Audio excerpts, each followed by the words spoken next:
ꯑꯍꯥꯟꯕꯗ ꯑꯩꯈꯣꯏꯒꯤ ꯂꯥꯛꯄꯤꯔꯤꯕ ꯑꯩꯈꯣꯏꯒꯤ ꯄ꯭ꯔꯦꯁ ꯃꯤꯗꯤꯌꯥꯒꯤ ꯏꯆꯤꯟ ꯏꯅꯥꯎꯁꯤꯡꯕꯨ ꯑꯍꯥꯟꯕꯗ ꯌꯨꯔꯣꯞ ꯃꯅꯤꯄꯨꯔꯒꯤ ꯃꯥꯏꯀꯩꯗꯒꯤ ꯏꯀꯣꯛ ꯅꯣꯝꯖꯕ ꯂꯣꯏꯅ ꯇꯔꯥꯝꯅ ꯅꯣꯛꯆꯔꯤ ꯉꯁꯤ ꯑꯩꯈꯣꯏꯅ ꯌꯨꯔꯣꯞ ꯃꯅꯤꯄꯨꯔꯅ ꯄ꯭ꯔꯦꯁ ꯃꯤꯠ ꯑꯃ ꯑꯩꯈꯣꯏ ꯁꯨꯃꯥꯏꯅ ꯐꯝꯖꯒꯦ ꯍꯥꯏꯗꯨꯅ ꯑꯩꯈꯣꯏꯒꯤ ꯄ꯭ꯔꯦꯁ ꯃꯤꯗꯤꯌꯥꯒꯤ ꯏꯆꯤꯟ ꯏꯅꯥꯎꯁꯤꯡ ꯀꯧꯖꯕꯒꯤ ꯃꯔꯝꯁꯦ ꯑꯍꯥꯟꯕꯗ ꯑꯩꯈꯣꯏꯒꯤ ꯌꯨꯔꯣꯞ ꯃꯅꯤꯄꯨꯔꯒꯤ ꯗꯣꯅꯦꯁꯟ ꯇꯧꯕ꯭ꯔꯥ ꯈꯣꯠꯄ꯭ꯔꯥꯅ ꯑꯩꯈꯣꯏꯗ ꯄꯥꯎ ꯌꯥꯝ ꯐꯥꯎꯕꯤꯔꯛꯄ ꯑꯩꯈꯣꯏꯒꯤ ꯏꯃꯥ ꯏꯕꯦꯜꯁꯤꯡ ꯑꯩꯈꯣꯏꯕꯨ ꯅꯨꯡꯁꯤꯕꯤꯗꯨꯅ ꯍꯥꯞꯀꯦ ꯈꯣꯠꯀꯦ ꯑꯩꯈꯣꯏ ꯁꯨꯃꯥꯏꯅ ꯏꯆꯥꯁꯤꯡꯒꯤ ꯁꯨꯃꯥꯏꯅ ꯆꯠꯄ꯭ꯔꯥ ꯈꯣꯠꯄ꯭ꯔꯥꯅ ꯄꯥꯎ ꯐꯥꯎꯕꯤꯔꯛꯄ ꯑꯗꯨꯕꯨ ꯑꯩꯈꯣꯏ ꯁꯦꯡꯗꯣꯛꯆꯒꯦ ꯍꯥꯏꯗꯅ ꯉꯁꯤꯒꯤ ꯄ꯭ꯔꯦꯁ ꯃꯤꯗꯤꯌꯥ ꯑꯁꯤ ꯑꯩꯈꯣꯏꯅ ꯀꯧꯖꯕꯅꯤ ꯑꯩꯈꯣꯏꯒꯤ ꯌꯨꯔꯣꯞ ꯃꯅꯤꯄꯨꯔꯒꯤ ꯑꯣꯏꯅ ꯑꯩꯈꯣꯏꯒꯤ आइडेंटिटी कार्ड इशू तौजग्रे अखोई आइडेंटिटी कार्ड तसु अखोई थाजग्रबने अखोई करिगुंबा डोनेशन अमता अखोई तौबा यारोय हाइबा अखोई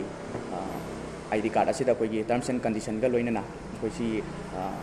चटखेबा लाइग्रे अदुना अखोई यूरोप मणिपुर गोइना अखोई हुजि फाउगे ओइना अखोई मरम अमतदा अखोई डोनेशन तौबगी लेट्री हाइबा सि हाइबाक म्यामदा सिमतंग अखोई अहाम बोइना सिंदुकसगे दुगा ngasi press meet ngasi khudong chaba lorga ngasi Europe Manipur gi oiba koi wakolon khara miyam da paudam jage madudi koi gi election hujik lok sabha gi election asi nakchalapaga mari lainana koi gi hujik hujik tangdu laita draba film asi da hujik se koi gi port ki mami tabu urakle hujik mera paibi tokai taba koi gi club sing tokai taba gi koi gi urakpa Europe Manipur gi nha singna chachan chatluga da koi gi thengnajarpa ma'am की पादम जबदने election decides our future है topic अखोई अखोना हजिक लांथेंगरीबसी अखोई every problem खुदिंगमक्की हौरफमसे अखोना थिगलुरब कांददी इलेक्शन हेक्ट ओइरंबा अखोई रूट कोज से इलेक्शन हेक्ट ओइरंबा अखोई यूरोप मणिपुरना थिगजरबदा मरमसिना अखोई हंदक्की लोकसभा इलेक्शन असिदा अखोई एमपी ओइना चोंथोकपिगदबा कैंडिडेट सिंह हाना मांगजौनना अखोई लेबाक मयामदा लाउथोकपियु अखोई लेबाक म्यामदा हाना कैंडिडेट ओइगदबा मसा मसा सिंगना अखोई पार्टी अमतगी नत्तबिदा अखोई आई लेपकनी हाइबा अखोई थौदांग लोबिगनी अखोई एमपी ओइना कैंडिडेट ओइना लेपिगनी हाइदना लैबिरिबा अखोई कैंडिडेट सिंगना हाना मांगजौनना लाउथोकपियु हाइदना यूरोप मणिपुर की माइकेदगी हाइजरी अखोइना लाउथोकपियु हाइजबगी मरमना अखोई अफबा असेंगबा मिहुत पाम्बा अमदी अखोई खंदोक होबगी तंजा अदु प्रजा सिंगना लहौनबगीदमकनी अखोई प्रजा सिंग असी अखोई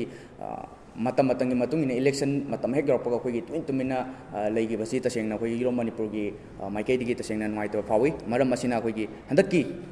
इलेक्शन असिदा अखोई अफबा असेंगबा मिहुत खंदोक होनबगी तंजा अदु लौनबगीदमकता अखोई एमपी ओइना चोंथोकपिरकदबा अखोई कैंडिडेट सिंग अखोई हाना मांगजोन लौथोकपिरगा लेबाक म्यामदा खंगनबिरमु अमदी अखोई नहासिंग अमदी लेबाक म्यामगा इंटरेक्शन तौबगी तंजा अदुसु अखोइना लौजबा पांबा अमदी लौनबगीदमकता हाना मांगजोनना लौथोकपियु हाइबा असि अखोई अहांबा ओइना मरम ओइना थंजगे अदुगा इलेक्शन मतमदा अखोई इलेक्शन लाए हारगा अखोई क्लास थाबा अखोई खोंबान सिंगबा अदुगी मतिंग खरा पांगजनबा हजिक अदुम मैमी ताबु उरे अदुगी मसिगुंबा नत्तबा अखोई इलेक्शन मतमदा खक नत्तबा थमोय सेंगबा मतिक चाबा अफबा अचुंबा पांबा कैंडिडेट सिंगना हौजी हौजी की ओइरिबा मणिपुर फेबम असिदा करी करंबा खोंथांग लखोटपिरगा अखोई करंबा थौदांग लौबिगनी हाइबा चप चाना हाइबा ngमगदबा कैंडिडेट अखोई हंदक लाकदरिबा लोकसभा इलेक्शन असिदा कैंडिडेट ओना चोंथोकपिरकलिबा अखोई लुचिंगबा अमा ओइबिगदरिबा लुचिंगबना करी करंबा थौदांग लौबिरगा इलेक्शन असिगिदमक लेबाकगिदमक एरेपाकगिदमक करी करंबा थौदांग लौबिरगा हौजी हौजी की ओइरिबा मणिपुर की तंगदु लेताद्रबा इशू असिबु लोसिनबगीदमकता करी करंबा थौदांग लौबिगनी हाइबा अदु चप चाना लेबाक म्यामदा लाउथोकपियु हाइबा सिसु अरोइब ओइना थमजरगा मतंग से टेंशन जगे